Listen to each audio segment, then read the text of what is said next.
Áhættumat vegna olíuleiðslu frá Helguvík enn ekki tilbúið þótt það hafi átt að liggja fyrir í upphafi ársins.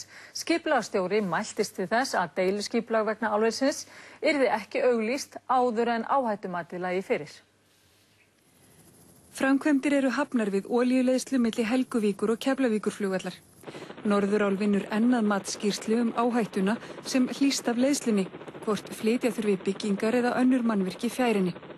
Í mati á umhverfisáhrifum vegna álversins í Helguvík kom fram að áhættumatið ætti að liggja fyrir í janúar síðastliðnum.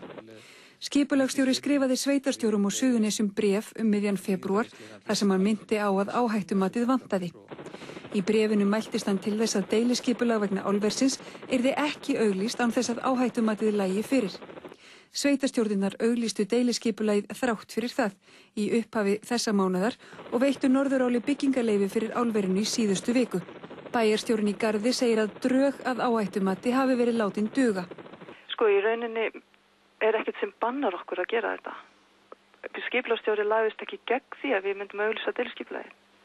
Hann bara bent okkur á að við skulum skoða áhættumatið, af því það getur orðið til þess að við þyrftum að breyta deiliskipulaginu.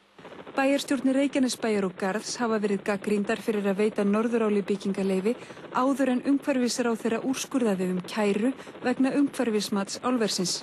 Þetta mjög mikilvæg framkvæmd fyrir Suðurnesjabúa og okkur finnst mjög mikilvægt að verkefnið verði ekki dregið á langinn. Hins vegar undirströkum við það að við teljum að allur undirbúningur af álversframkvæmdum hafi verið vandaður. Nú virðist þetta í báðum tilvikum bæði hvað varðar áhættumatið og líka hvað varðar úrskurð umhverfisráðherra hafi verið spurningum einhverjar örfáar vikur. Hefði ekki verið betra að bíða þangað til þessar niðurstöður lægi fyrir?